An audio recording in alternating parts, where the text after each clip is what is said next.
obviously you're not a golfer. I must have drank me about 15 Dr. Peppers. Congratulations. How do you feel? I gotta pay. We have heard the chimes at midnight, Master Robert.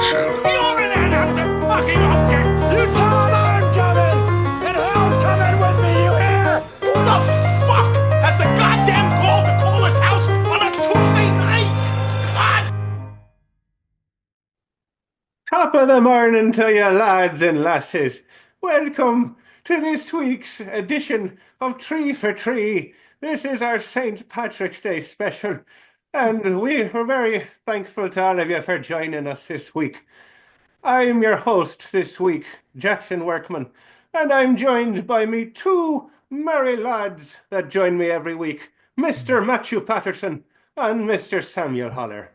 And to all of our Irish and Irish American viewers, my apologies right up top for the blatant stereotypes, but then again, we're Americans talking about St. Patrick's Day, so if you clicked on this, you clicked at your own feckin' risk.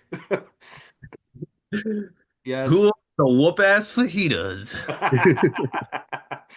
Yes. Welcome, one and all, to the St. Patrick's Day edition of Three for Three. I'm not wearing green. I stick out like a sore thumb because, well, you know what? You know where my green is?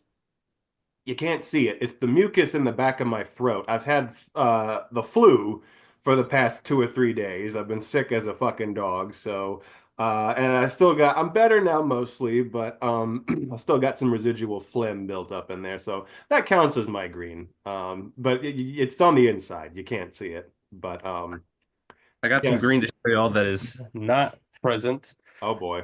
Oh, I don't know if I can even get it. You set that one up pretty well. Yep. I got clover stitch socks Oh Lord. to go with your lamp. Yep. I also say what, Matt? I said I have some green that is green. There you go. Yeah, you got all kinds of green. But yeah, am I right that are you from, do you have Irish ancestry, Matt, or am I making that up? I do. Okay, that's what I thought. Your last name, I thought. Yes, That's yes. what My that's what I grandfather came over on Ellis Island, or grandmother, or both. I think my grandfather, and he was from Ireland. And he Gotcha. apparently was exactly the stereotype you would think. He abandoned my dad and my grandma, and was a drinker and played music in bars.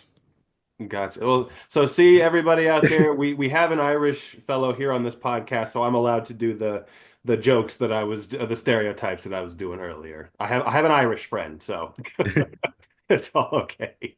But yes, welcome to this latest edition. We have three quite interesting movies to talk about this week. I think we'll start with the Banshees of Inisherin then. Which was my pick for this week. The wonderful Martin McDonagh film from just a few years ago, starring Colin Farrell and Brendan Gleeson, and Kerry Condon and Barry Keoghan. The basic plot of this one is Colin Farrell and Brendan Gleeson. They're in, as Sam always says, picture this. Your best friends. You're Colin Farrell, okay? And your best friend is Brendan Gleeson. And you've been best friends for your entire lives. And you go to the pub every day, and you live with your sister and your donkey, Jenny. And life is just wonderful, right? And then one day, you go to hang out with your best friend, Brendan Gleeson. But he don't like you no more. He don't want to be your friend no more. And you don't know why, but he just doesn't want to be your friend no more. So what do? You keep trying to be friends with him, and you try and you try. And then he says, listen, if you keep trying to be my friend and talk to me, I'm going to cut my fucking fingers off. And so then, shit gets real. The stakes get raised. Exactly. The stakes get very much raised. And all these terrible things are just happening to you, and your life is just falling apart all of a sudden. and you got to learn how to navigate that. And yeah, you live on an island in 1920s Ireland on the island of Inisherin, where everybody's kind of an asshole, but it's your home and you love it, even though everyone's kind of an asshole. So if you can picture that in your mind, that is the premise of our first film, The Banshees of Inisherin. Um, so I think for all three of us, this was a rewatch. Hmm. So we've all seen it before. I remember seeing it in the theater when it came out because Martin McDonagh movies are events for me. I'm there fucking day one whenever one of his movies comes out. And I think safe to say all three of us very much love this movie. Yes. Yes. Definitely. Yeah. Martin McDonagh is one of my fucking idols personally. I think he's a genius. He hasn't made a bad thing yet. Most of the movies he's made are some of the best of the century, and this is one of his stronger works, I think. And watching it again last night, yeah, I was like, yep, this is every bit as good as I remember. I just love he's so good at, his movies are so good at blending like taking these really dark situations usually and injecting them with this just wonderful humor. Like situations that normally you think couldn't be made funny, but he finds a way, and it's always so much fun. And also just these great character arcs that the main characters go through. Like every character in this movie to me, you know, stands out and has a presence, and the four main characters all have such great arcs that, the one thing I want to ask that I wondered about the first time I saw it, that I really want to know what you guys think.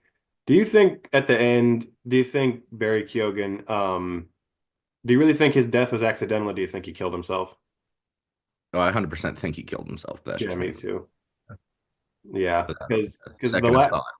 Yeah. the last time we see him is when Shaban is turning him down, and I think that, is what drives him to do it. And I don't think that's a coincidence, which is sad. But and I How many that's how much longer can he withstand his dad's abuse? that too. That's another Tiny tiny brown cock on him. that's what I mean. Like, Yeah. yeah, situations like that, they managed to get humor out of it. Like, like just So them walking in with him being completely naked, like passed out in the chair, and Mhm. just all kinds of other scenes. But yeah, and his arc is also very sad. Like, and it's funny because, I know we all knew who he was for years before this movie because he had been in a bunch of stuff and was like a well-known actor to like film people.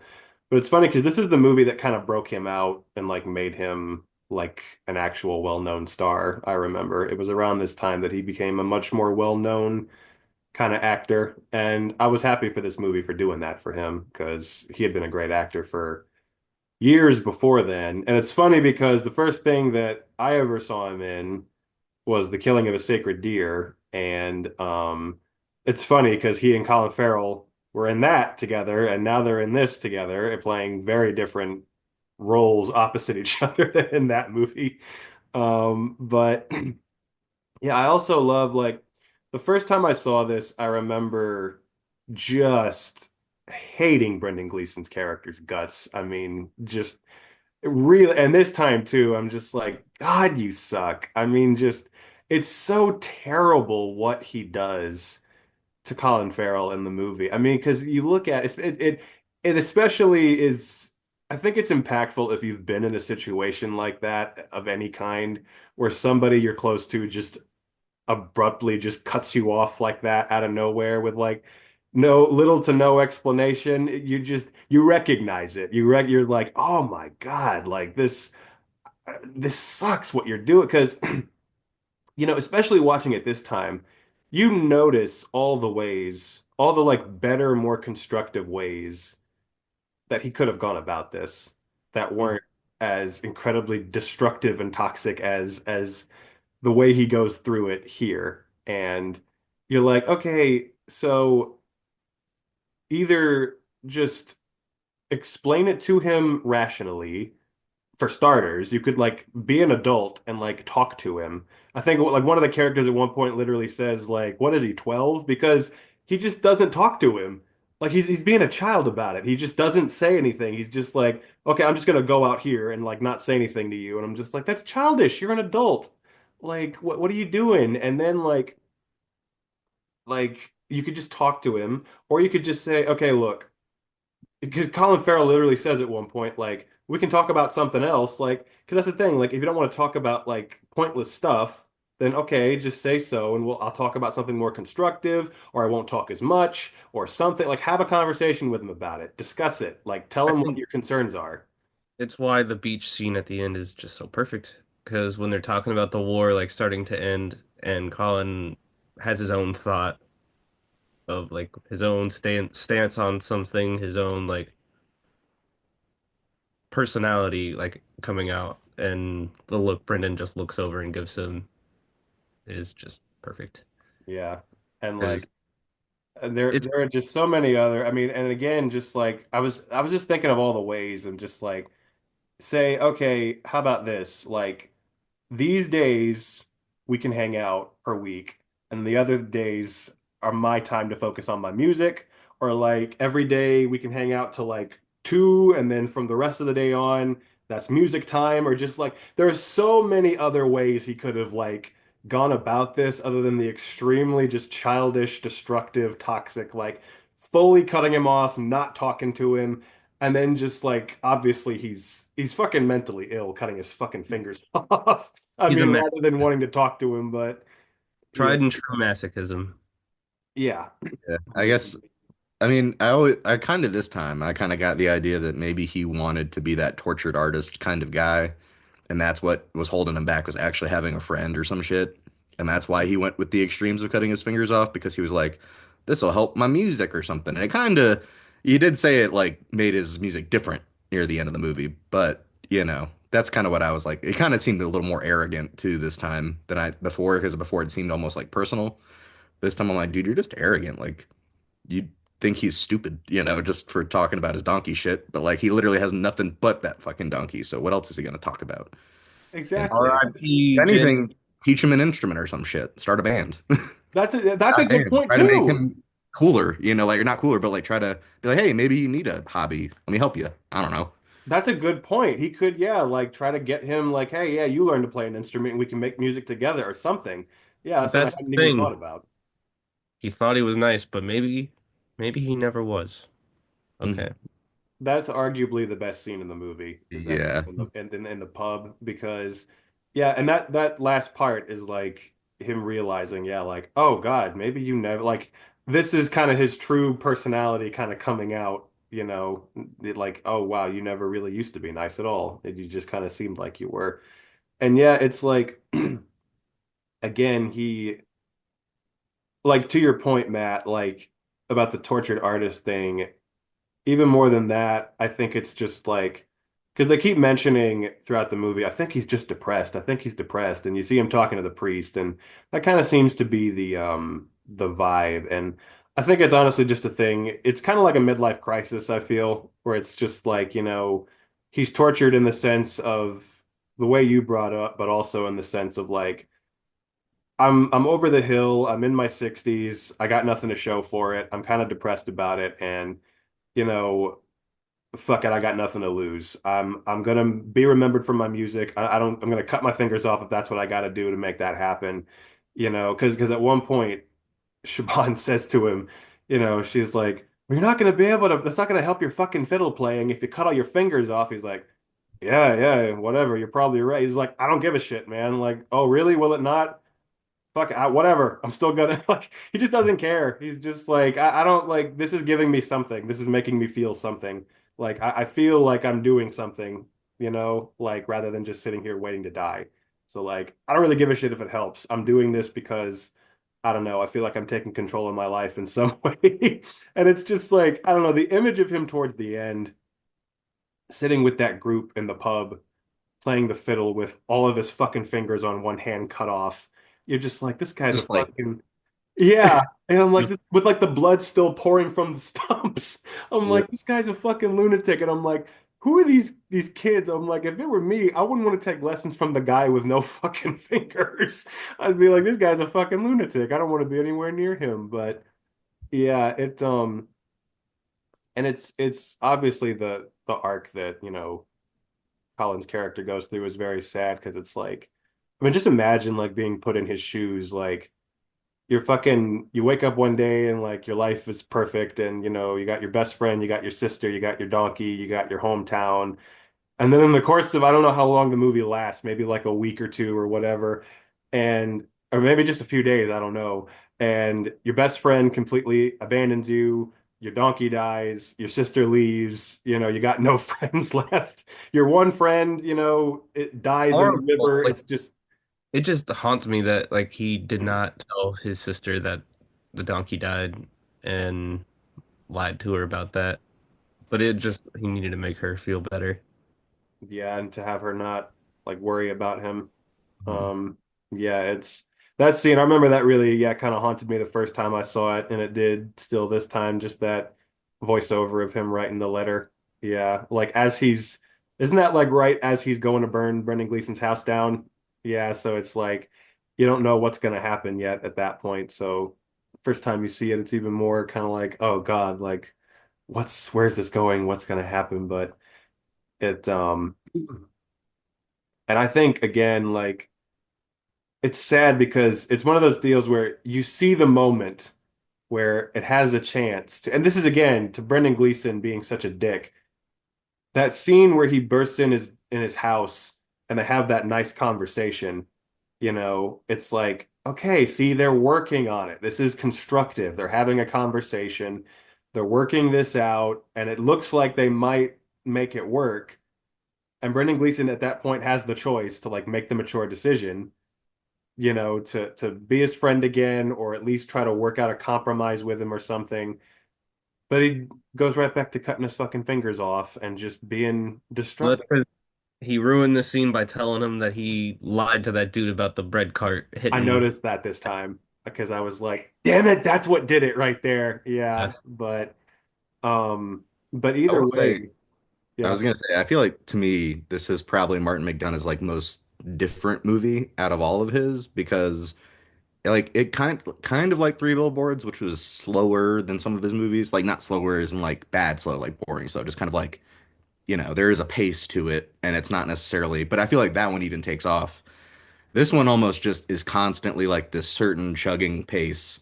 And even near the end, when things are going crazy, he doesn't like try to speed things up necessarily. It just kind of happens, and you're not like, not a bad way. Like, not that he does that for all his movies, but I feel like there's always a lot going on. People with guns running around shooting each other and some crazy, that kind of shit. And there's like eight different characters. This one, like, there's a set amount of characters. They're not, a whole bunch of people necessarily. And it's like a very contained story, almost like it could be like one of his plays, but like he chose to make it a movie.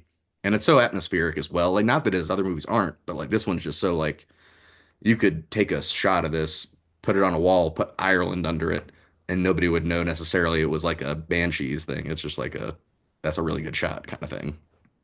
Very true. And I believe, if I'm not mistaken, I read this originally was going to be a play, and because he had two plays that he had already written. It was supposed to be like the last installment of a like Inish trilogy.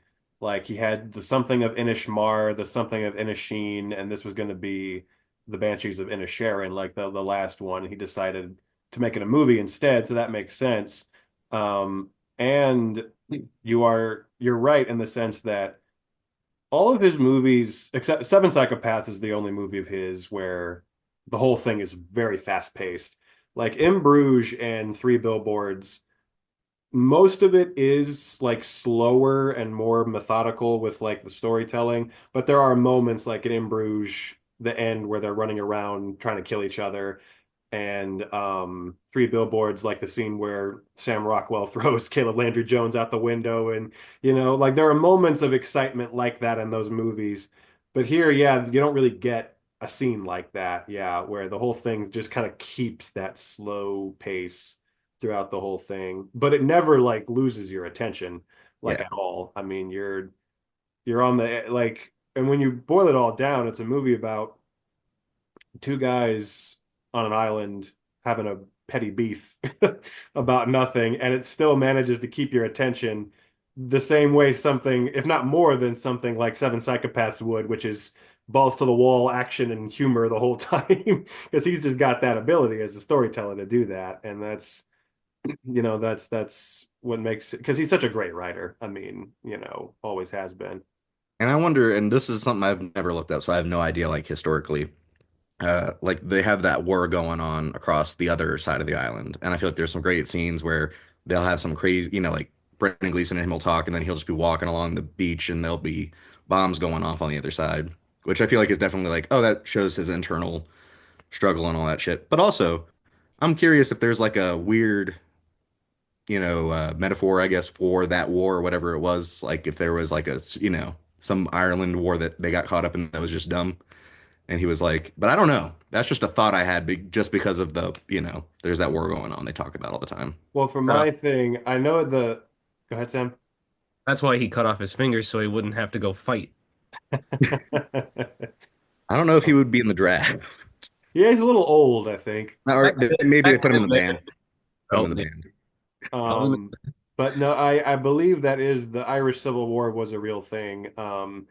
And it's funny because, I mean, to me, the symbolism is, there's a civil war going on here on the island with the two of them, and then there's the one in the distance, kind of as the metaphor. But yeah, which was an interesting. I think that was a smart choice to set that as the backdrop. But yeah, and it's funny because I'd like to know where they filmed this, like in Ireland. Because I know Inisherin's not a real island, but I don't know where the actual place they filmed it is. But it looks It's the very same place similar to, say what? that it's the same place they shot the opening of Boondock Saints too. That would be fun. There's that panning shot of at the beginning of Boondock Saints too that kind of reminded me of the opening of this movie. But but a few months ago I watched the movie Ryan's Daughter, which was also set on an Irish island, and there were just some locations that looked very similar.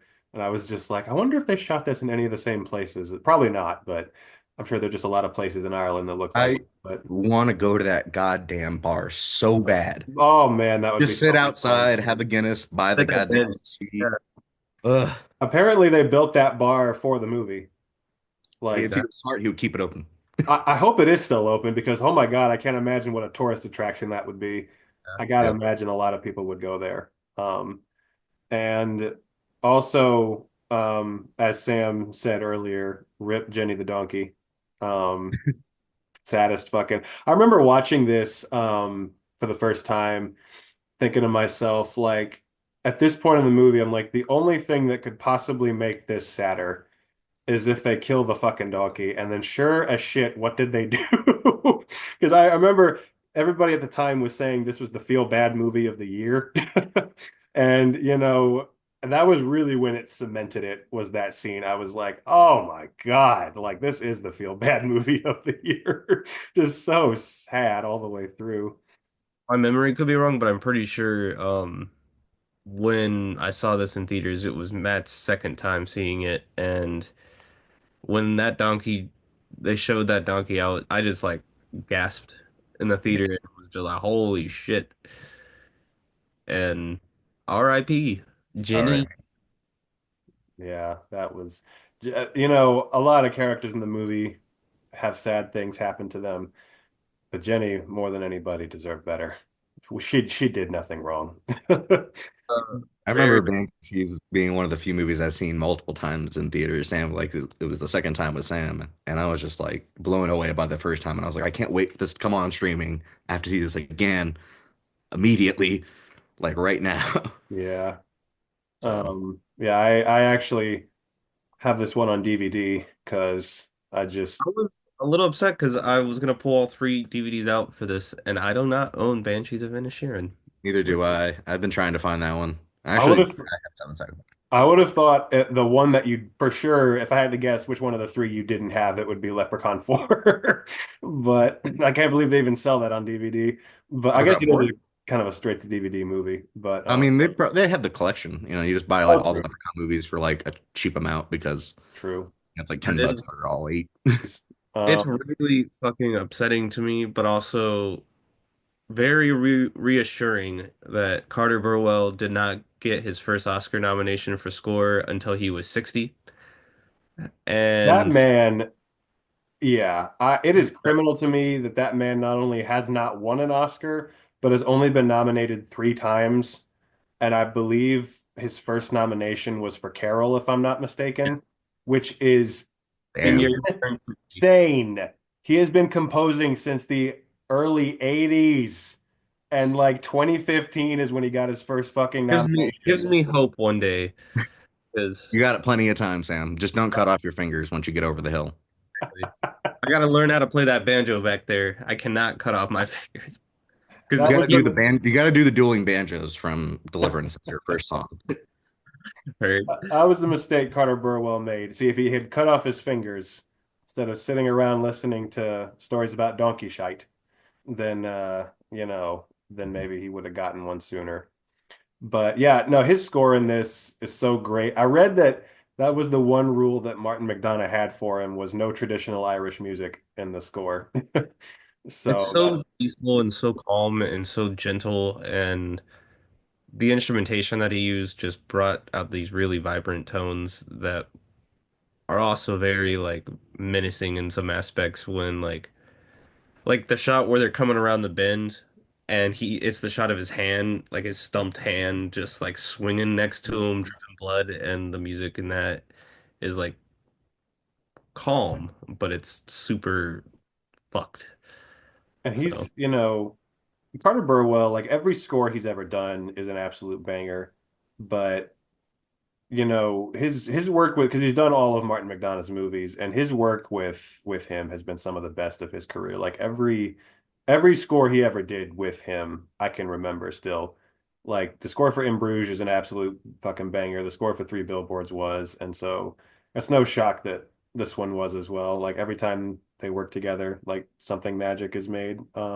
Amazing cinematography as well in this movie. Shout out to Ben Davis who shot this. Like I remember being very upset that this was not nominated for best cinematography or best score.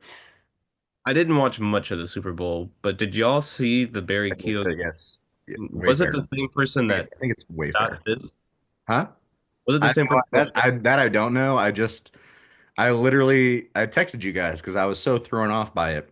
It was Barry Keoghan on a fucking mule, like in his Banshees costume, in our, like on one of the It roads. looked He like had the a look. laptop in his hand, and he's like telling people about, I think, Wayfair. I could be wrong, but I think it was like you can rent your houses and stuff and all that. And I was just like, who the fuck greenlit this commercial? Banshees sequel I Yeah, need to release. see this. I haven't seen this at all. I need to see this. it's not even like crazy. It's not like wild. It's just funny that they even did it. Yeah. Wow.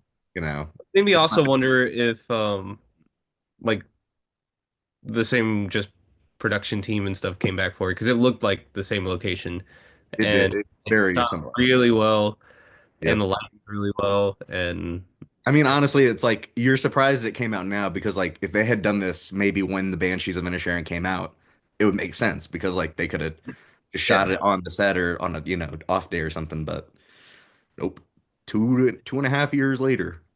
really So, caught me off guard. Weird. yeah. I guess Also, that's why I was like wondering. I was like, do people still love this movie, or is this just like a because Barry Keoghan's famous for dating Sabrina Carpenter? Oh, I I don't forgot about that. Yeah, they did date, didn't they? know. He was I in a couple of music videos.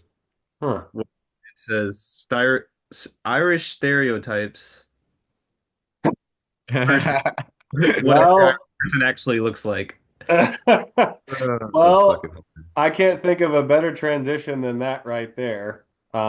But yeah, I guess to wrap up Banshees real fast, banger of a movie, and Oh, can I say one more thing? I do have one more praise to yes, give.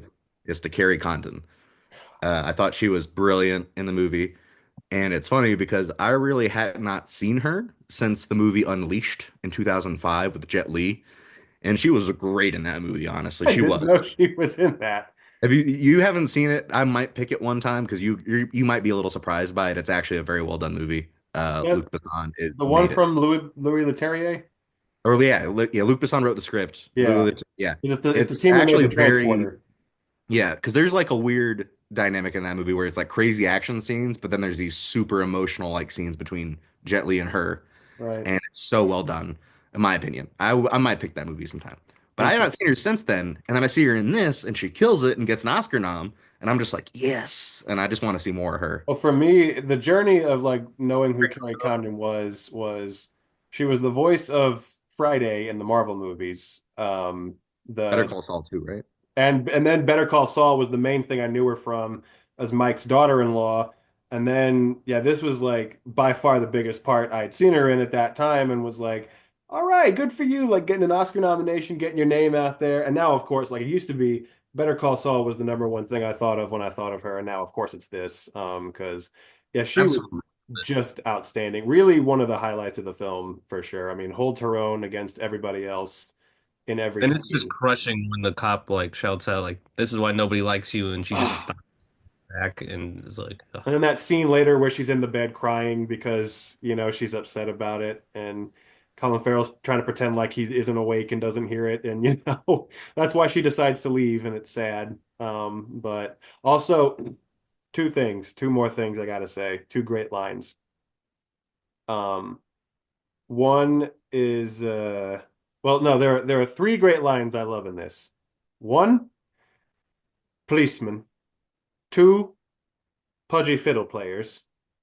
And three, I was going to come up with something clever for three. What was it? No, but for real, it's two great lines in the movie are both in the priest confession scenes. They may be the same scene, I think. I love the Where priest. yeah, The priest is the priest is hilarious. hilarious. Yeah. Have you ever had impure thoughts about men, Father? But yeah, the two I was going to bring up. Him saying, I think this is my letterbox review. Do you think God gives a damn about miniature donkeys, Colin? I fear he doesn't. And that's where I fear it's all gone wrong. I was like, it's such a I love that line. But and also yeah, it's like punching a policeman, that's a sin. If punching a policeman is a sin, Father, we may as well all go home. I was like, oh man, just so many great like that. And then the impure thoughts line also. I'm like, so many banger lines in the frickin' confessional. The person who sent me that photo of Barry Keoghan and the Leprechaun in the same thing is the first of two Rickies we have on our episode tonight, which is really fun. Didn't expect to have the second one. A friend of the cast, our music editor, our Chief Don, Enrique Romero, who has an insight of this film that we're about to switch to, Leprechaun for In Space. Got the green, got the green. Probably Hello. can't hear the clapping, but This is a bit, I don't know if you can hear the clapping because the sound is not always great, but this is a momentous occasion. This is our first guest we've ever had on the show.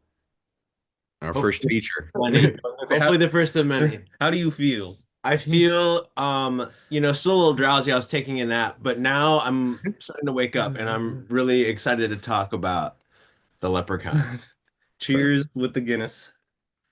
Cheers. All to our first of many guests. I have What, nothing. I couldn't look or feel less like it's St. Patrick's Day over here on my end. but what you're drinking is the phlegm in the back of your throat. Exactly. Yep. See? You're But drinking pure green. True Irishman.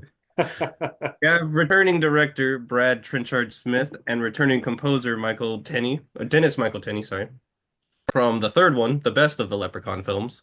Um, they're going into space and they're pissed as fuck because Trimark is a goddamn piece of shit company and wants to fuck them over, wants this movie to be a sexploitation film and not a leprechaun exploitation film, and it's very upsetting. We were talking about it earlier.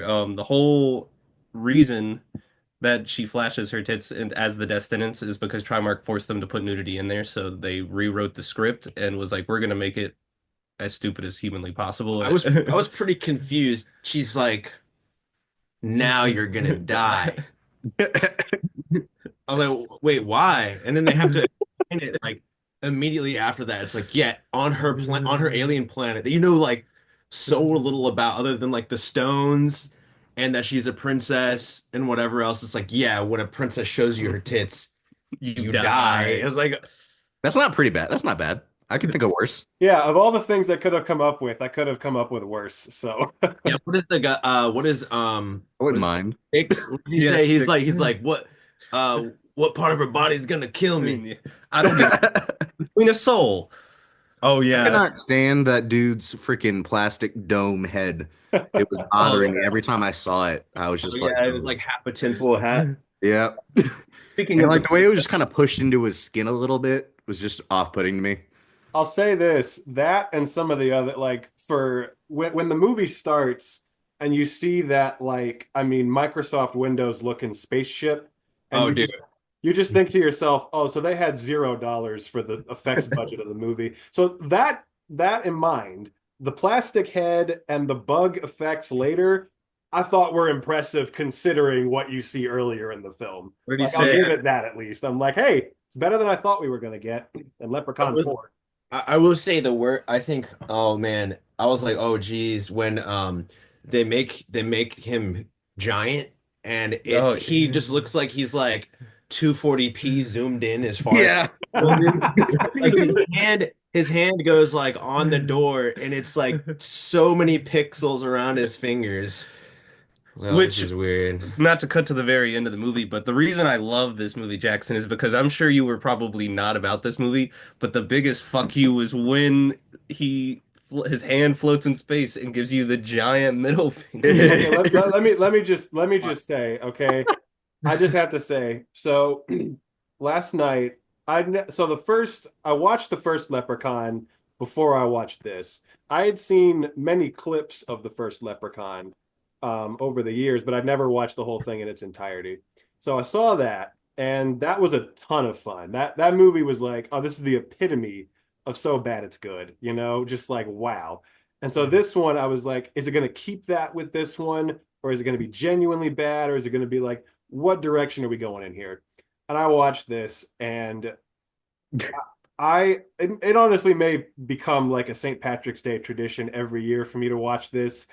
I cannot tell you what a blast I had with this. This is I mean, holy fucking grail of so bad it's good. I was beside myself, dying with laughter throughout this entire movie. I was like, this was honestly like room levels of like, wow, this is so bad it's good. I mean, because yeah, just I don't know about you guys. I mean, I'm assuming you all have seen it before. This is my first time. I'm gonna Actually, no. I have only seen Leprechaun 1, so I've already seen Leprechaun 1 enough times to not have to rewatch it, but I have not seen 2 or 3. I've seen In the Hood though. That was in high school. Yeah, So that one's crazy. That I'm one's getting to all the others like as soon as possible because I want to watch them all, especially the In the Hood ones. before I get into the plot, I do want to say this motherfucker's teeth give Sarah Jessica Parker a run for her money of the worst smile on this podcast. I just want to let God that damn. be known. God damn. Wow. I also would like to point out Man, how- something. There's a connection, there's a through line with all the movies here.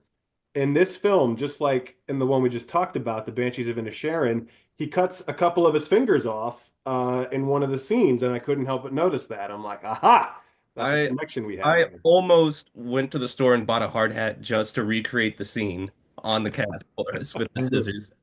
But yes, it's 2096. You are a rip-off alien Starship Troopers group of people who are tasked with hunting down the leprechaun who has stolen the princess, played by Rebecca Colton, I think her name is, from Baywatch fame. Okay. Should look for my And Miguel, Jesus, I don't have their names. Nunez. Nunez Jr. Yes, thank you. As Styx, wonderful highlight of the movie for sure. He was hilarious. Yeah, he was pretty funny. But basically they think they took him out, but he didn't wear a prophylactic, my friends. He did not wear a prophylactic. Oh yeah, I was about to say, dude, the xenomorph cock eruption. I'm glad I'm not the only one who was thinking of Alien I was when like, that oh happened. my God. And then they were like, he died like a Marine, standing at attention. I hope when my time comes, I'm standing tall just like he was. Oh yeah, yeah, yeah. He was like, give it a or give it a handshake or something to the girl. Oh yeah. Give the big man a handshake. Yeah. But and the reason we're here for the brief but most important starring role, the first death in our film was played by Lad York, who our guest knows. Yeah, that's my best friend in high school. That's his dad. I've spent Christmas with him like every year since I was like 9, Did which he is ever bring this up that he was in it like before, or is it like in past we kind of he's been figured in it a out? lot of stuff. He's actually been in a lot of stuff. Nothing like major, I but didn't like know. a lot of like in the 90s and 2000s, a lot of like TV stuff. And this was just one that I like have seen like I've seen that clip of him dying like so many times and I've shown so many people. But I hadn't seen it in a while and I forgot that he like has a couple of lines and like is doing the whole thing where he's stealing the jewels and all that. And it's I, just so funny because he looks so much older now, like he's a grandpa, like all of his kids have kids now and stuff. But he's like the nicest, kindest guy. He's like my second dad. It's just so crazy. Like I've gotten in trouble for like getting drunk at parties by him, like stuff like that, which is so weird. I have two questions. Has he ever been to Detroit? Because that shit is a horrible sight. I don't know. Do you know? If he's been to Detroit? Yes. No. No. Can you text him? No, I'm just kidding. Side note, that was one of the funniest lines in the entire movie. I just have to say that took me out. Just that was the line where I was like, I think I'm really gonna enjoy this movie. Yeah.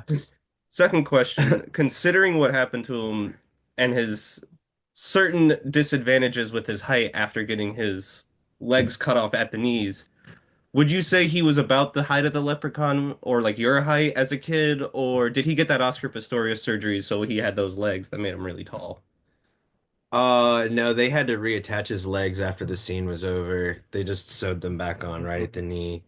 But I would say he was actually tall. Like if you look at the shot, I think he still like swings upward. Like he's still like, like his head's not like right there.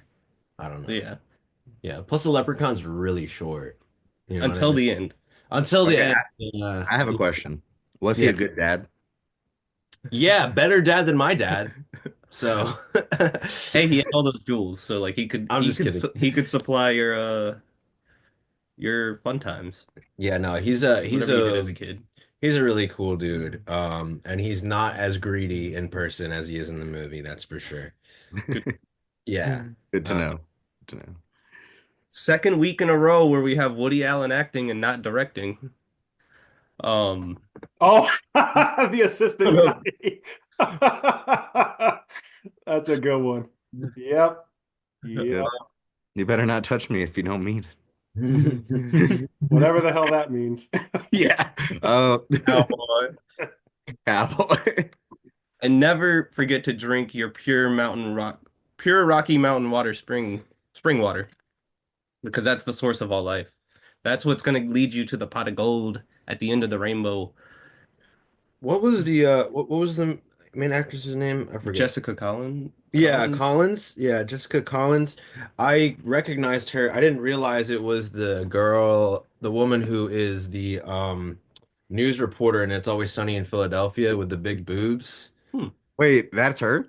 That's her. The one, yeah, like I- when they're all getting ready to go up to the Poconos and Yeah. they go to the store and she's in there like riling everybody up and stuff. That's her. And I was like, she looks so familiar. And then I looked it up. And I was That's like, oh cool. man, because it's like one of my Yeah, favorite. that's like her second fucking known for is that character. It's like Yeah. after Catch Me If You Can, it's always in Sunny, and I'm like, that's crazy. Wow. Yeah. I'm not gonna hurt you. I'm not gonna hurt you. The hell I'm not. That's all. I love the line in the very beginning when the leprechaun is like, trying to seduce the princess, and he's like, a little time for the bubbly to make us more friendly. 5 minutes into the film, and we I'm like- have an orgasm joke where right after he says that, the thing pops off and shoots out. I was like, oh wow, okay. We're getting salacious in this one. The first one didn't have that, but and then of course we I get so That is one thing I want to bring up though. I am confused because the first one to this one, it seems like there's a lot of plot that I missed, and they I actually said the don't same. fuck I that said, up. "Wow, I didn't think I'd missed that much skipping two and three, but clearly the Leprechaun has gone places since the first one. How did we get here?" Yeah, because like they don't really explain. I thought they were gonna kind of explain how he's in space and shit more so. They just kind of he's there, you know. I was like, Just go with it. I yep, don't that's what I remember was it going with it being the whole like time.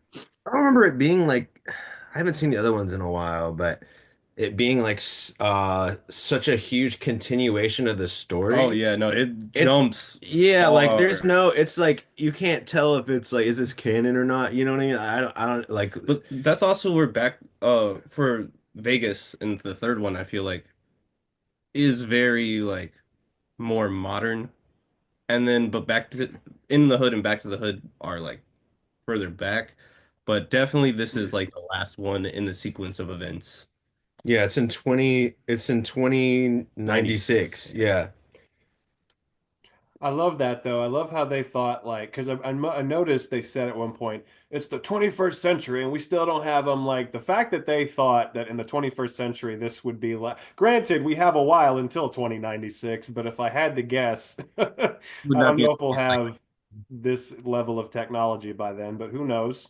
well, I'm glad you brought up the spider makeup though, because that was one thing that was a highlight for me was when it would get practical, like him like poking right on her forehead and her face, getting all the boils, and the robot dude with just the arm and the head, and Oh yeah. their like level of like friendship, but also he betrayed him. So I love the that guy, the German dude, was honestly one of my favorite parts of Mitten the movie. Hand, Yeah. I am now Mitten Spider. Yeah, Yeah, he was every scene he was in, he was a fucking killing wizard. I am a wizard. it.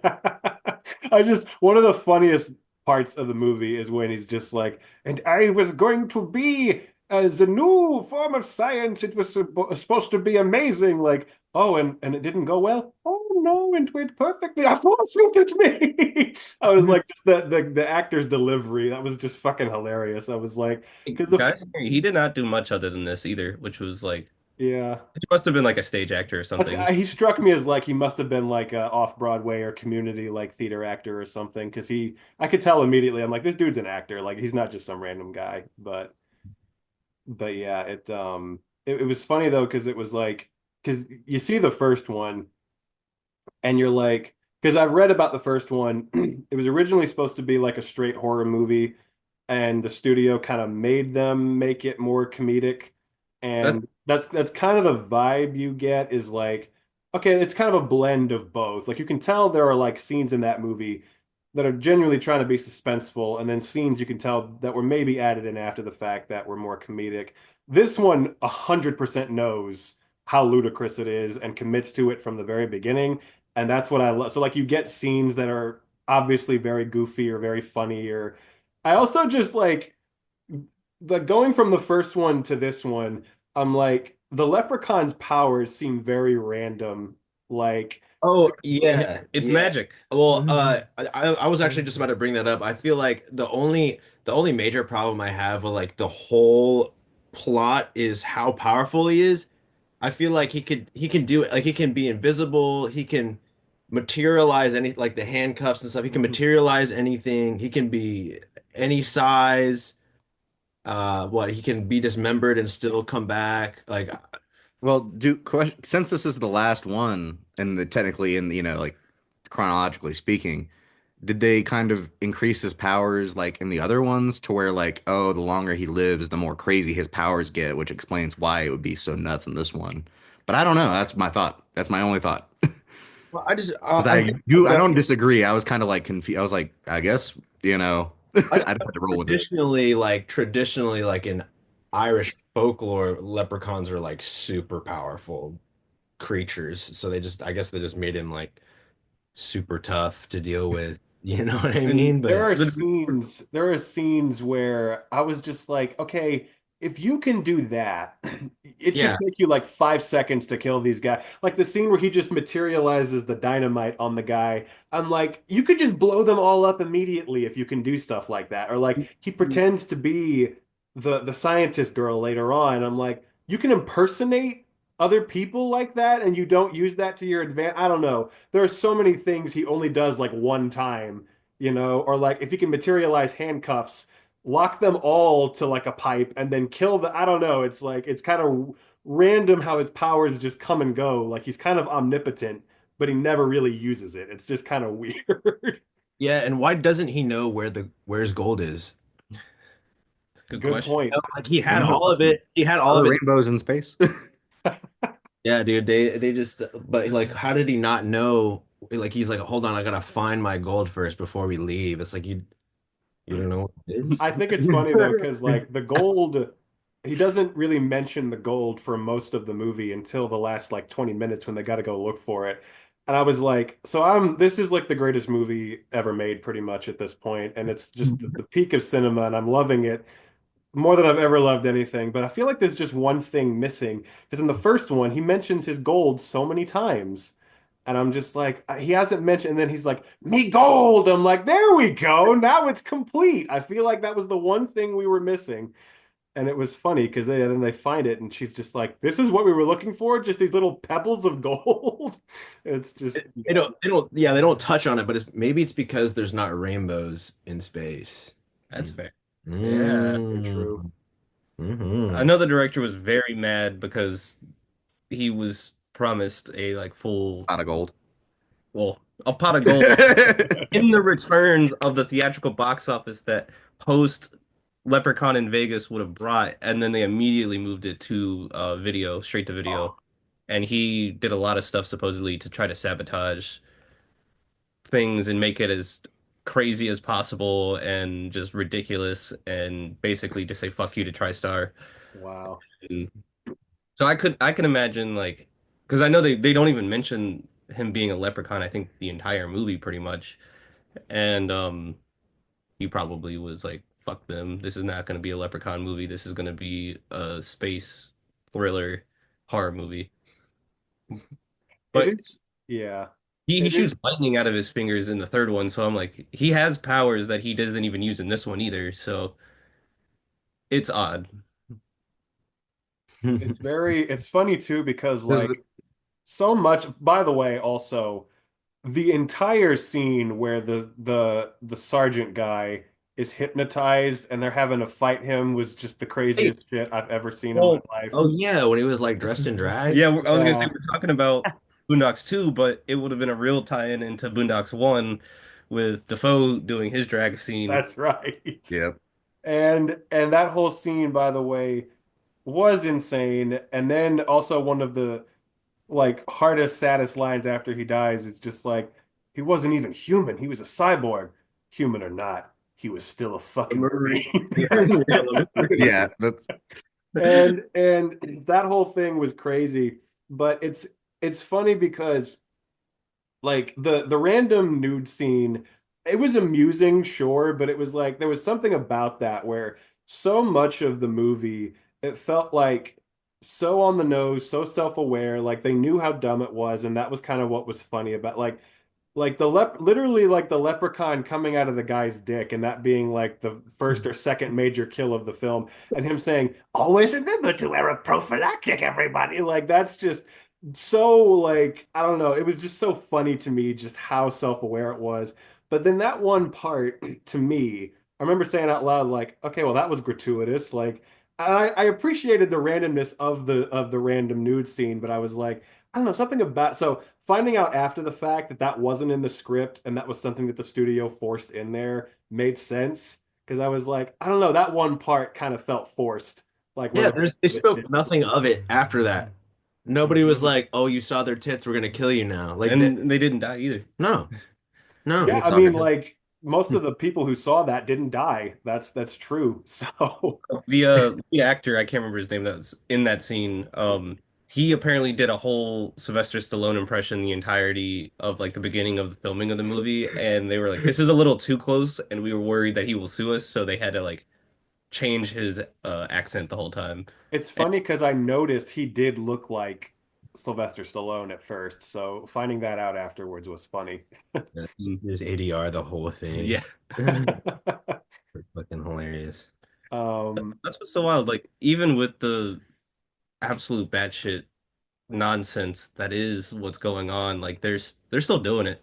Like Yeah. there's a lot of effort put into making this like an actual movie that's watchable and enjoyable. It is one of the horniest movies I've seen in a long while. Like they are just slowly losing clothes throughout the whole movie, and everyone's wet, sweaty, and touching all over each other. And I love the part where the dude like gets up to go fuck the girl, and the dude next to him's like, "Can you get me another drink and then cigarettes?" And the dude looks at him, he's like, "He's not coming back for a while."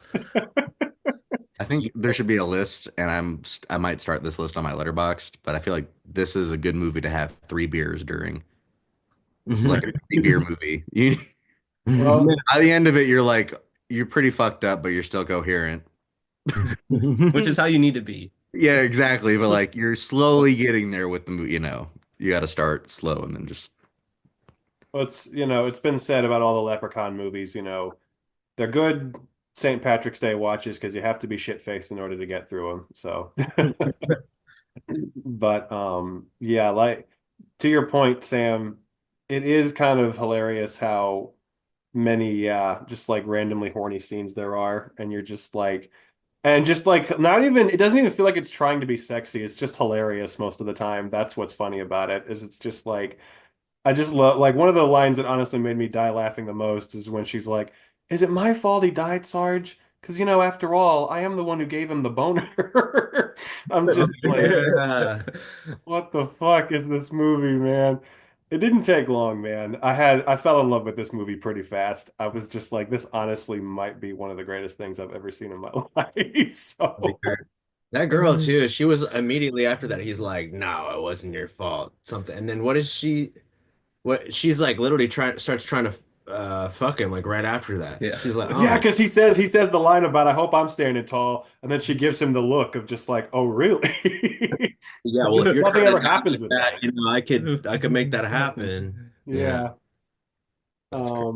But yeah, and again, it's funny because I don't know, like the whole thing is very self-aware to me. So it's like, because there are movies like, to me, the bad movies that like get me mad are the ones that like are trying to be something serious or whatever, or trying to be really good, but it's terrible and it just doesn't know. But stuff like this that's just so self-aware, like I don't know, it's just so enjoyable where It's it's just weirdly, like, it's what made me think of Roger Corman Productions and how like low budget, but also like there's substance, but it's never like the substance that's like we're art.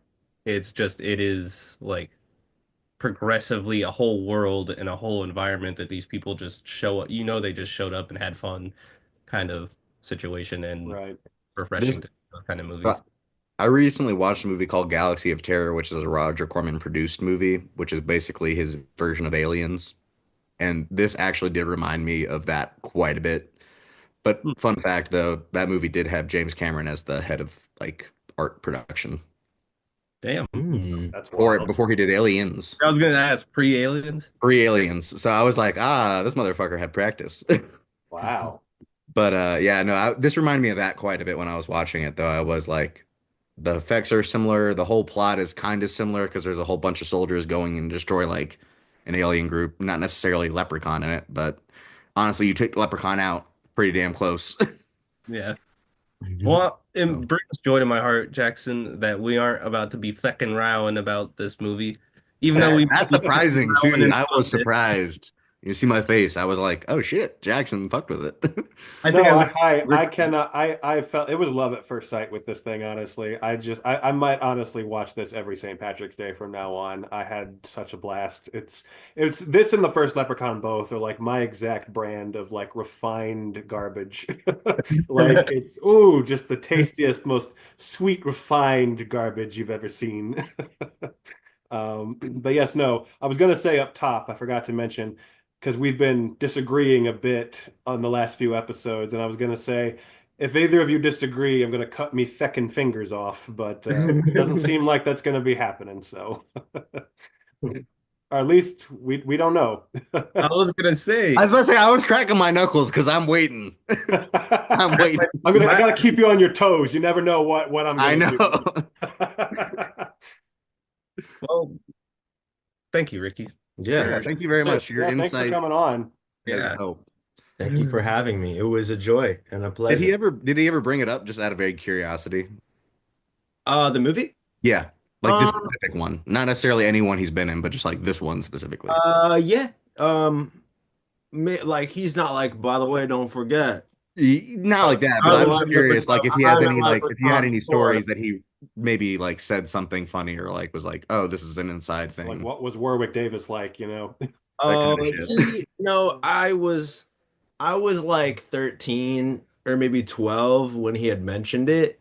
Mm, I was like okay. Leprechaun, and I didn't know who the director was, or like I didn't care who the director or any of that, so I didn't really have like a line of questioning.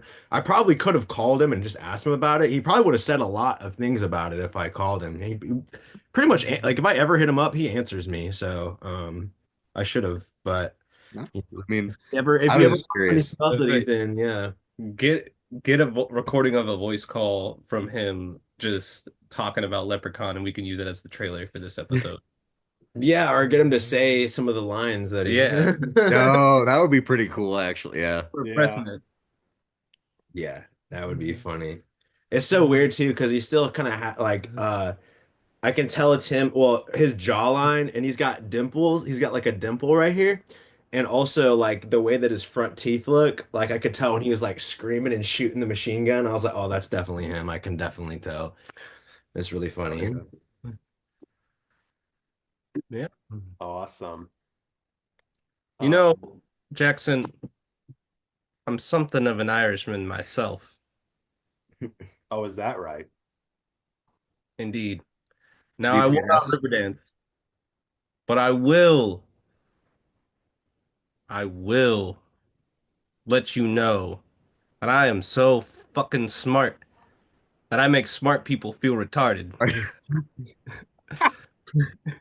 are you gonna paint your are you gonna paint your hair Elvira? Yeah.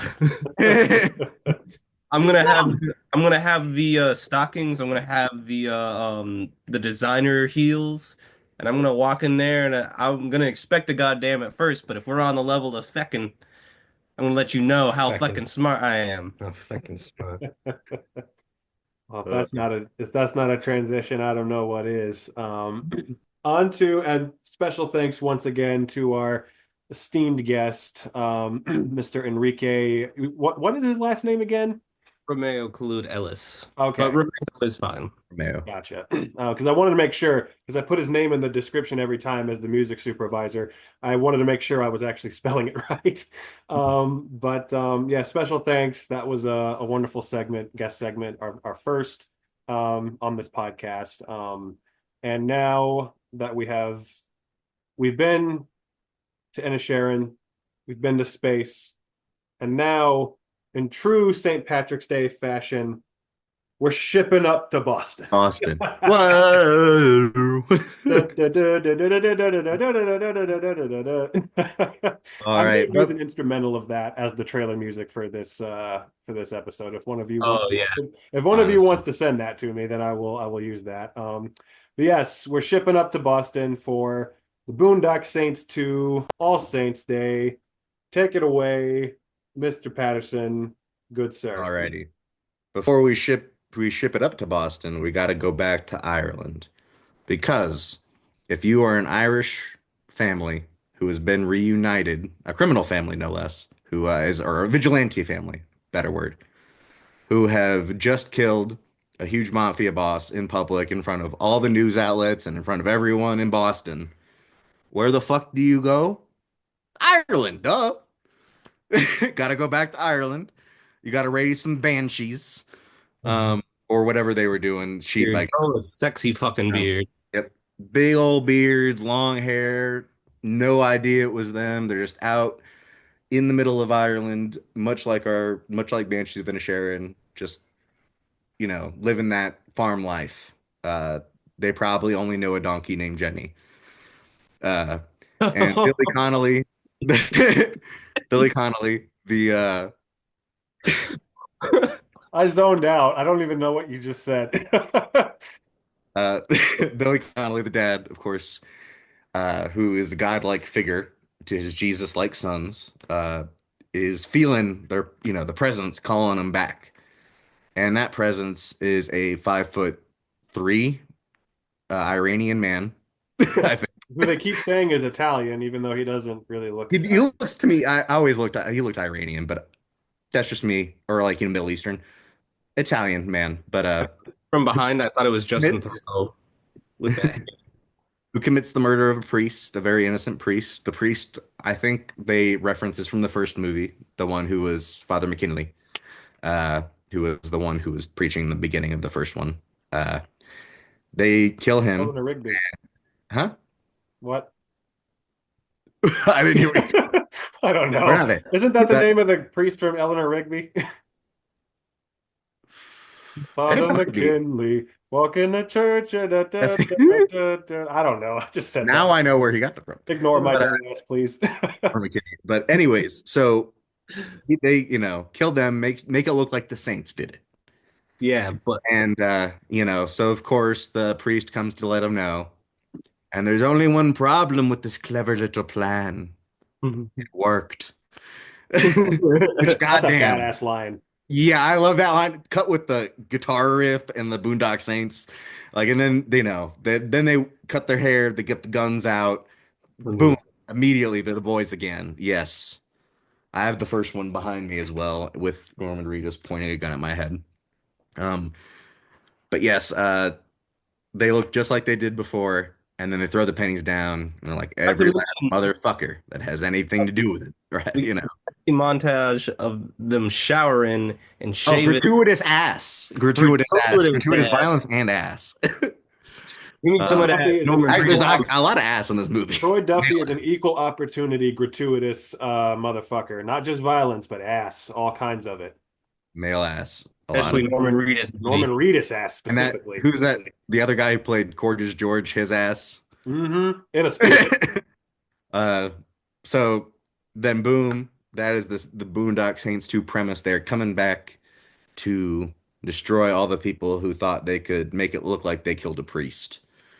And of course, throughout this, we uncover that the mob that is now, or the mob boss that is now running everything, is the mob boss they executed son, played by none other than the illustrious Judd Nelson. I got a question. They- Does Barry Manilow know you steal his wardrobe, Matt? Apparently in this he did, but we have the wild cameo of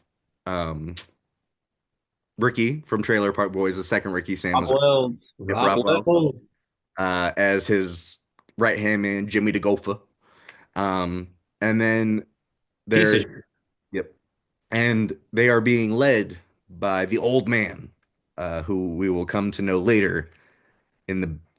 I'm curious to find out Jackson's response to or reaction to this one. The craziest cameo of the movie is Peter Fonda. I happen as- to know that he was already in the movie. Shit. And so I kind of like, by process of, because for most of the movie, I was like, Yeah. I was like, who's the old man? And then I was like, okay, process of elimination, it's got to be Peter Fonda. Okay, because I was hoping you didn't, because I feel like the reveal is actually a pretty decent reveal. No, I But- think if I hadn't known he was in the movie, I would have been very surprised. Yeah, I wouldn't have guessed. Yep. So this movie, in my opinion, is one of my favorite sequels to like a movie that, from like the old, like somehow 20 years later they were able to, or 10-ish, maybe a little over 10, they're able to make a sequel. And I feel like somehow it worked. They replaced David Delarocco, their companion, with another, kind of bumbling companion, Clifton Collins Jr. Humbling's a good word. Romeo. Yeah, I love fucking Romeo. Like that's like usually they don't make the second guy as good as the first guy, but I feel like they did a super good job at doing that on this one. The banter between them is just as like funny and stupid and almost unexpected.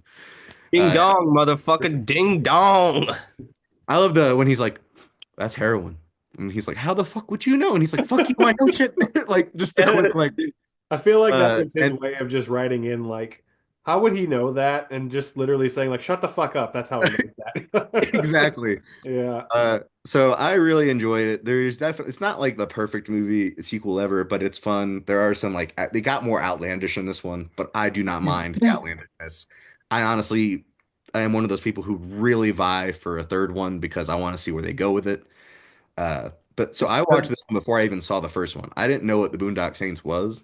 My aunt had just gotten a bunch of bootleg DVDs from her coworker at the time when she was in DC and was like, "Oh, which one should we watch?" And the cover of it, just Boondock Saints 2 All Saints Day, them with the fucking guns. And I was like, "Yeah, let's just watch this one," because it seemed cool. And I just fell in love with the movie. I watched the second one probably 2 or 3 times before I even went back to the first one, and then I fell in love with the first one and the second one, and that's just I would me. give a whole new That is meaning. my like love for Boondock Saints. Like obviously, I've got the action figure and shit, which I've had since forever.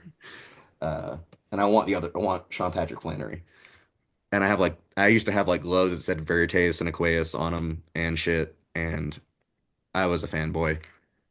Considering that, how did you feel about Roscoe? Because like his part in this is so absurd when he's giving that monologue and it's like John Wayne died with 5 pounds of undigested red meat in his ass, and then you go back to the first one and his character is so fleshed out and so like you don't like him, but you Well, feel so heartbroken for his also character. throwback though, his monologue in the beginning is the became the title for my first like the play that I'd I made. And noticed that. I you didn't know? fucking noticed Okay, that. Coffee house bullshit.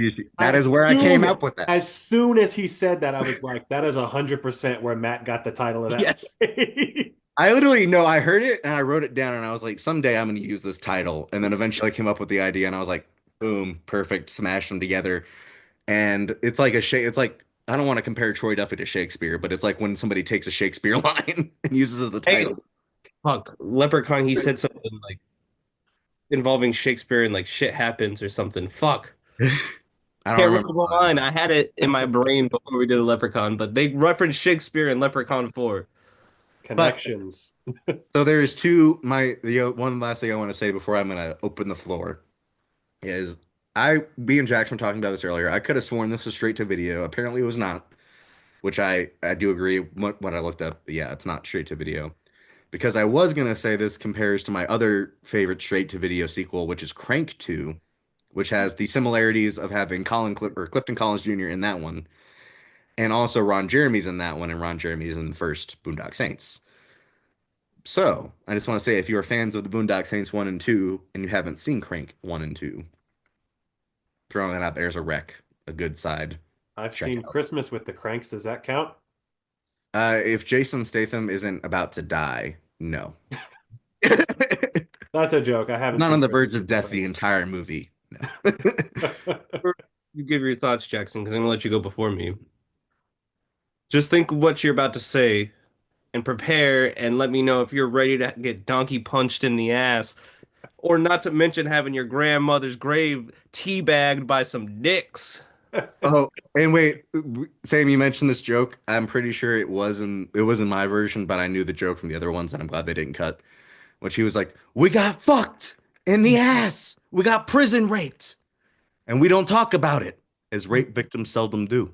I just love that line so much. Yeah. The reason why there isn't a third one is because Norman Reedus didn't stay golden, Pony Boy. Oh shit, it went away. Stay gold.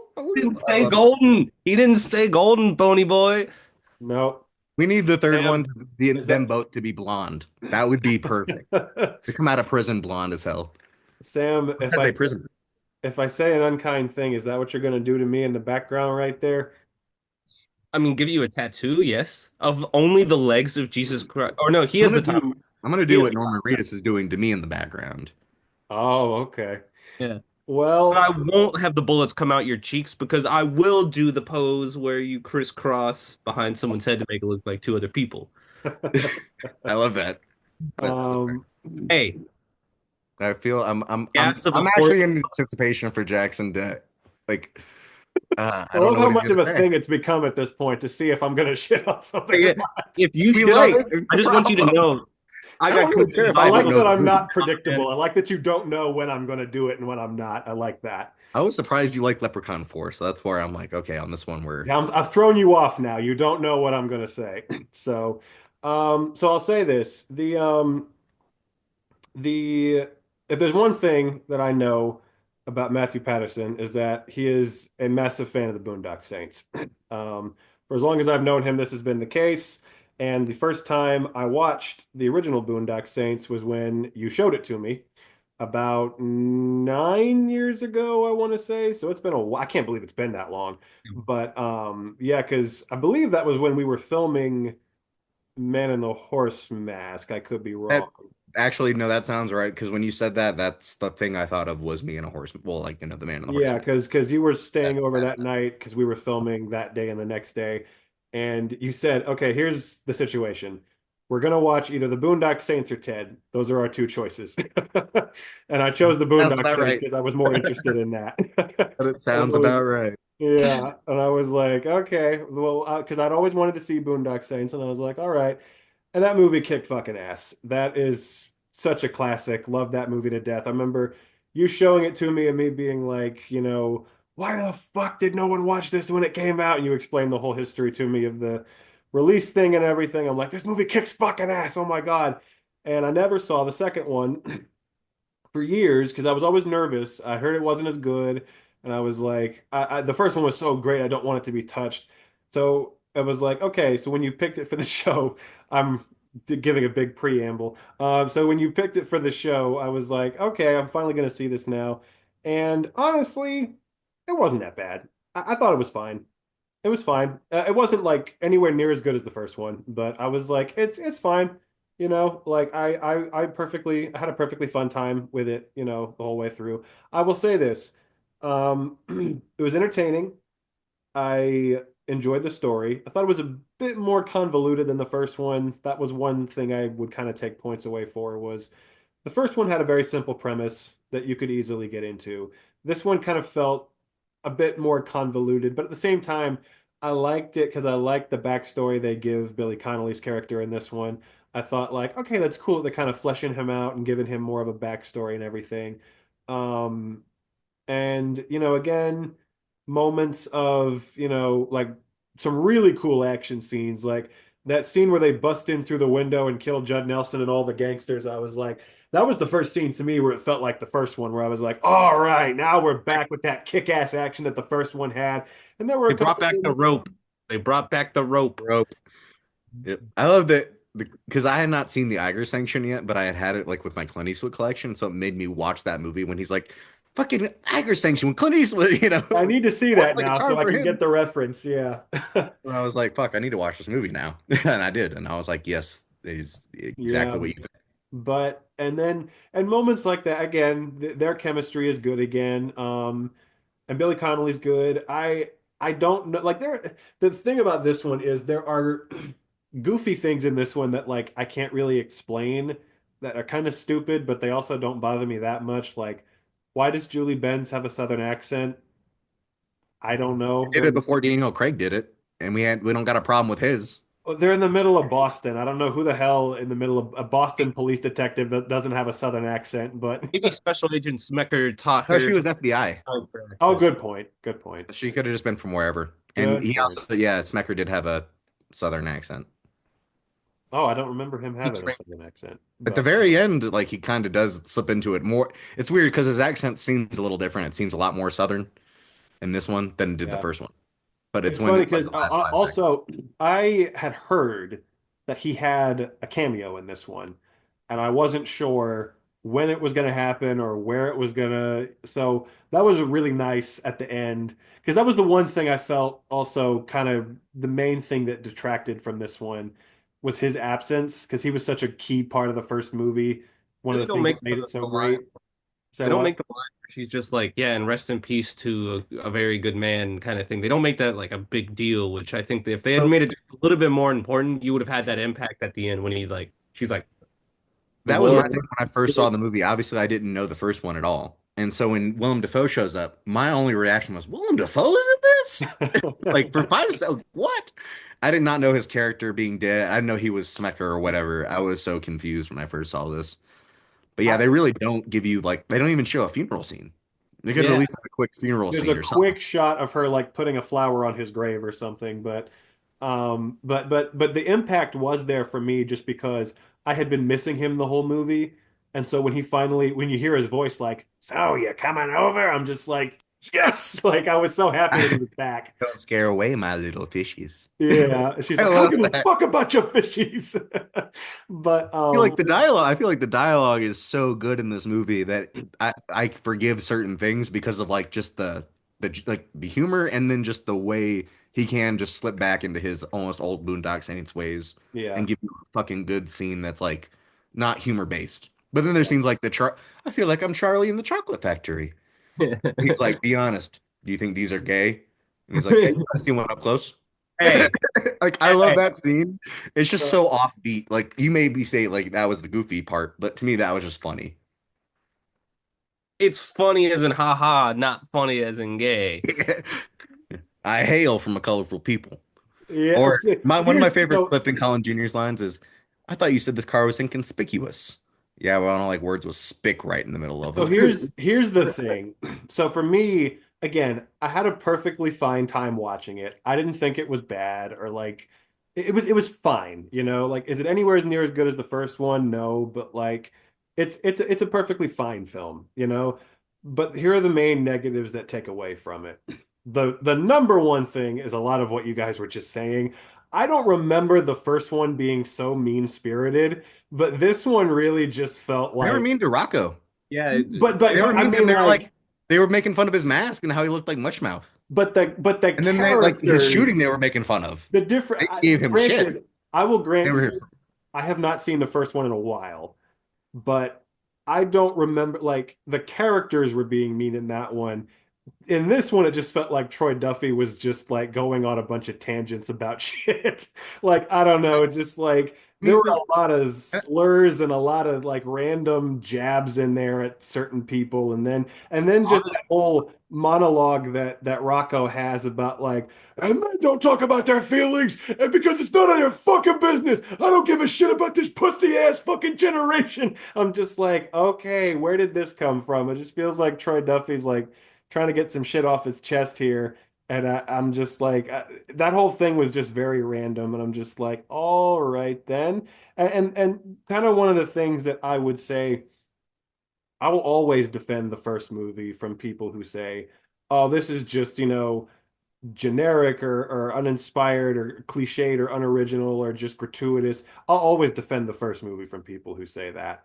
I wouldn't necessarily defend this from those talking points. Like I thought it was fine, but if you're gonna say like I almost feel like this is kind of what people at the time the first movie came out who criticized it for that. I almost feel like this is kind of what people's idea of what the first Boondock Saints is a little bit. Just kind of it's because it is more watered down. And again, I don't really have any major problems with it, but it definitely, I don't know, compared to the first one, it is kind of like, I don't know, a little juvenile at times and a little cliched at times and a little just like kind of, I don't know, we're doing this just because it's cool at times and just kind of, I the don't only scene I will agree with you on that on, and I will agree with you on this for this one specific scene. The rest I might have like a decent try to like, rebuttal to it. Is that scene in the fucking bar where they show everyone getting killed and Gorgeous George getting, falling over on the thing and then having like showing that whole scene to me was a little bit like, okay, this is too much. This is juvenile. This is probably the only scene I have like an issue with as far as that goes, up until Homeboy, the Italian guy comes in. yeah. But I will say that scene to me kind of was the only scene where I felt like this maybe could have all of it been cut, or just cut it down really bare Or bones did. don't show it a That's the second only one time. I've had issues with. Don't show it a second time in slow motion. That's the see, that was my whole that's where I'll agree with you on that for that one scene. I love the ending scene where they shoot out with Peter Fonda just sitting there like still as a brick as all the fucking bullets are going around him and stuff like that. And Yeah, the that was early a great. I like that scene. That was a great action scene. Again, the scene where they killed Judd Nelson, that was a great action scene.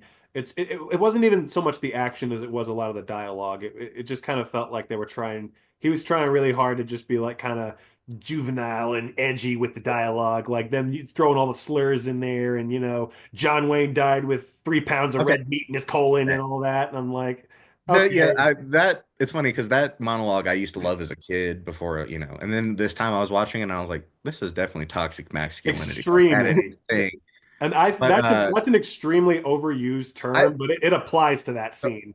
the one thing I will say is I don't personally mind the Mexican slurs they throw at Romeo, and I know it's gonna sound terrible, but the only reason I don't is because David Del Rocco was an Italian, and I'm pretty sure they gave him shit too for being Italian. It's just an Irish thing. I Yeah. I think also the reason why they were able to do that was to show that like they're ingratiating him into their friendship, and so they got to give him shit first. They Well, I got to really literally run him through it first, and then eventually he can do it with them. And I think by the end of the movie, he's earned their right. Like now that he's like fucked up in the hospital, if Yeah. the third movie happened, I'm sure they wouldn't be nearly as harsh on him as they were in the And first one. you're not wrong because again, with every jab they throw at him, it's followed by a moment of them indicating their trust for him and saying like he's earned it, give him the big gun Because or they were whatever. nice to his uncle who like gave him the Yeah. thing, and then I love this scene where he's crying and they're like, "Shut up, Romeo's crying." Like that's where Yeah. it mirrors the first movie because with Roscoe, like they give him so much shit at the beginning, and then he's just the funny man, and then they start to give him his chances, and he becomes a part of the group. And then at the beginning, he's Clifton Collins Jr. is like, "Oh, y'all are Irish, y'all are all right with me." But they're so hesitant once again, just like Roscoe is super all about them, and then they give him those chances. The more it goes in that last fight, he's injured, but he's not dead, but he's still one of them, just like Roscoe became one of them at the end of the first one. Yeah. And And it parallels that thing a lot. one thing I will say, because again, I liked the movie for the most part. Like there were parts of it again that felt kind of juvenile and parts of it that felt kind of like again, sort of stupid with some of the thing. Like that whole monologue that Rocco gave was just very off-putting to me. I just was like, I don't know, it really left a bad taste in my mouth. But and there were moments of that. But again, I enjoyed a lot of it. I enjoyed the story. I enjoyed the backstory that Billy Connolly got. I enjoyed Julie Benz's character. She was a standout for me. I thought she was a lot of fun. I mean, she's no Willem Dafoe, but I mean, for someone trying to fill that role, I thought she did a good job. And Oh, she got balls. I like the three guys from the first movie who came back. They were funny. Sad as hell when the one guy got killed. That was crazy. that But psychomatic I said. and it was also what a badass fucking scene where Billy Connolly and the Italian dude have the guns pointed at their heads and they're playing that was so I was like, that's really creative. I really liked that. That was really cool. But Right And, back. Sorry, I gotta run to the one restroom. oh uh, gotcha. But so one thing I thought was definitely a downgrade, like majorly. I disagree with you, Matt. I don't think Clifton Collins Jr. was anywhere near the level of the Funny Man. Because in the first movie, the Funny Man was one of the standouts of the movie. He was one of my favorite characters in the movie. Every scene he was in, he was a show stealer. And they said it, and I'm glad they said it. well, they bring him up, so it's not like they don't honor him. They honored No, the no, shit I'm, out of the I'm not. I character. know, I understand. Wow, Like, I'm wow. just saying he's nowhere near as good. But I'm glad they said, "Hey, you are no David Delarocco." I was like, "Damn right." I'm glad you said it. You are nowhere near as good as he was. I just thought it was interesting because they didn't try to just replace him like obviously like they didn't get another big guy with a beard and long hair who's Italian. They're He's like, all right, we're different. gonna go with a Mexican dude. He's gonna be way different. Like somehow they're still gonna be friends, but it's not gonna be like we're not gonna just give you the same dude over again, which is what I liked about it. They kind of gave you a different I guy. like that they at And least tried to make him a different character. Yeah. one thing I thought of, and this is playing devil's advocate, of course, but for the man speech, and while it is toxic and masculinity, I don't disagree. I'm just thinking maybe that could be in reference to the old, Peter Fonda and Billy Connolly's characters. That's the whole speech could have been in reference to that. And yes, while it is toxic, I'm not trying to It dance around that. I'm just thinking maybe that's the reason for it, and it's not just out of nowhere as much well, as I look. thought. I mean, for me, it's They built stuff, they died at the end of it, and they've got no, like I just see a man in a broke down palace no, kind of but thing. they could like that's the thing is they could have made a point about that, but They it could have that is made it not how it shouldn't. came off. It came It off to isn't. me. No, It came no. off to I'm me I'm like reaching. it came But off to me like Troy Duffy just wanted to get that shit off of his chest, like he had it on his mind. But Really, I don't disagree on that end. I heard Matt talk about the flashback kind of story, and you brought it up, Jackson. I'm about to bring up a cardinal sin. I have only watched the first two Godfathers in its collection within the entirety of the complete saga, edited in chronological order. But this really reminded me of Once Upon a Time in America and The Godfather with like getting these past scenes of this this in like growing up, getting involved in this story that's gonna like affect you in the future completely and bring forth enemies and bring forth old friendships and all sorts of stuff. And so that made me think of The Godfather quite a bit. I And kind of this had one, the same thought, especially with since we just saw Once Upon a Time in America not that long ago. And another genuinely badass scene is the flashback scene where he's got the guys at the table and the one guy's like, fucking pussy, he's not gonna kill us, let him I try. think And he guns them all down and he's like gushing blood from the neck. I was like, oh, that was actually really badass. That was cool. one of my favorite things is like those flashback scenes and that one dude who said that. His character is just so small, but he has that weird nervous laugh, like where he goes, and Mhm. I kind of was annoyed by that at first, but then when he dies, I noticed this, the first time I noticed this, because it's a nervous laughter, he does the like smile, but it's not necessarily because like ha ha ha. It's like a nervous like tick because it goes away super fast. And I was like, I fucking love that like attention to detail that the actor gave, at least, if not, I don't know whose fault that was exactly, Yeah. for lack of a better word. speaking of ticked, But I love that. Like, the scene where they're drinking with the dude that has Tourette's over the pool and he like triggers him, he like I wanted to bring him up too. Yes, I am that so was glad they brought so him back. He was such a good like this is a reminder of such good things.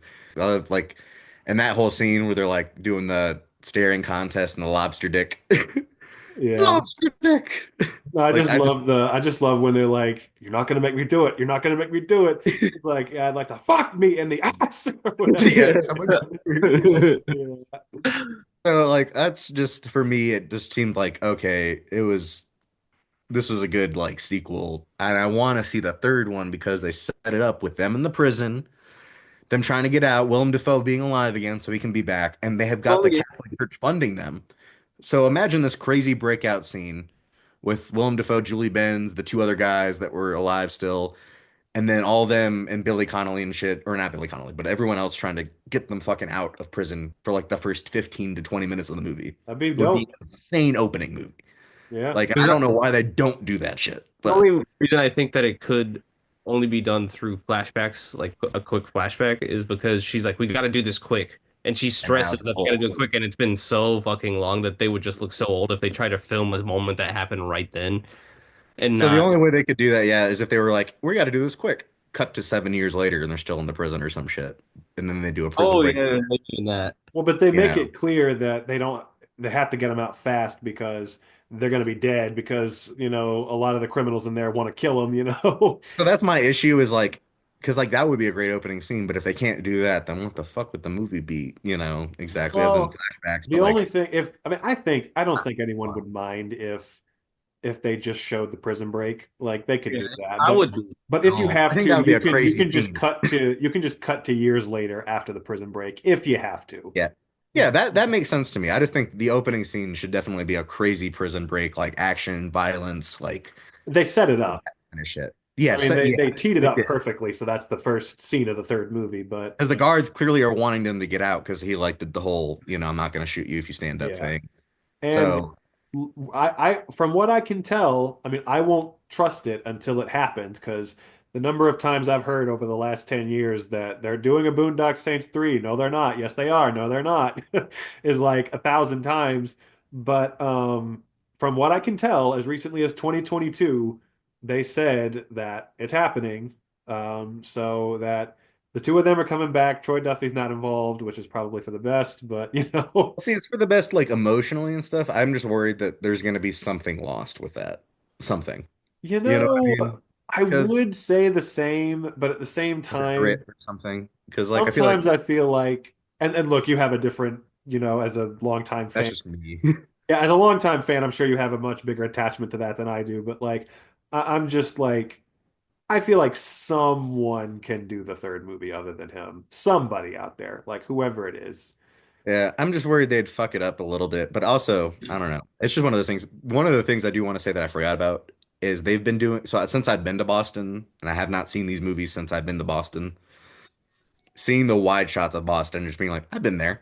I know that area. Like I have pictures of me standing there, and it's just like crazy because it's just like I feel closer to the movie now and the character. Yeah. But yeah, I don't know. It definitely is not the best. Or it's not better than the first one, but I think the third one has the capability to be as like good as the first one if they did it right. Like they could just You know, I do it right. maybe, I mean, the third one has the potential to be good. The first one to me is just like, it's one of those movies that I think it was just not even a product of its time, but a product of the moment of inspiration that it came to Troy Duffy. Like it came from, because everyone who knows the origin of the story, it came from a very personal place. It came from he saw the woman across the apartment from him like being taken out by the drug dealer, and it disgusted him, and he right then and there was like, I'm making a script about vigilantes who clean up all the crime and stuff. It came from a very personal place, and it like that kind of like lit a fire in him. And I think that's where that movie came from. Like it's one of those things where like right at the right moment, the inspiration hits you in just the right way.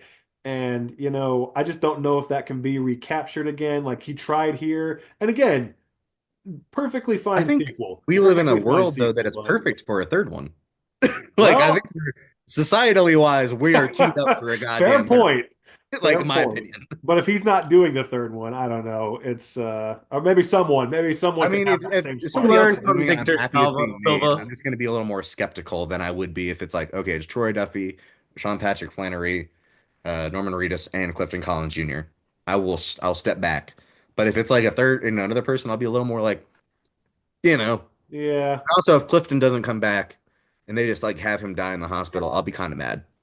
that would be That's what kind I of a feel like. cop out. Yeah.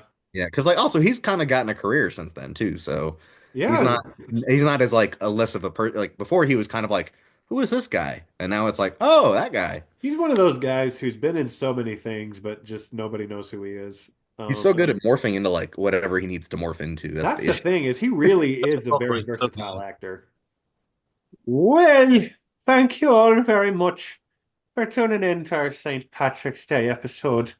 We hope you enjoyed hearing us talk about the three films, Irish related films, and that you enjoyed our special guest that we had on the show today. The first one we ever had. And if you're Irish American and you're watching this on St. Patrick's Day, you can watch this as you're getting shit-faced. And if you're actually Irish, then you can watch it when you're going to mass, because that's what actual Irish people do on St. Patrick's Day. They go to mass, they don't get drunk. That's an American thing. So there you go.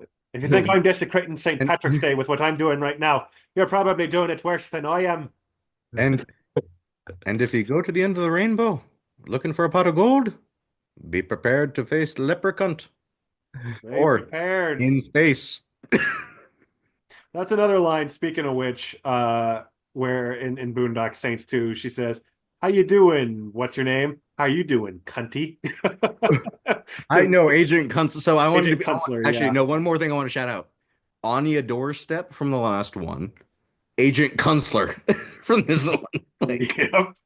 equally, if not one's better. Like That's a real last name, though. Kunstler or Yeah, Anya Doorstep. Kunstler. On your doorstep might be as well, because I remember that from the trial of the Chicago Seven. That was the lawyer that Mark Rylance played. His Wait, his name is Anya Doorstep?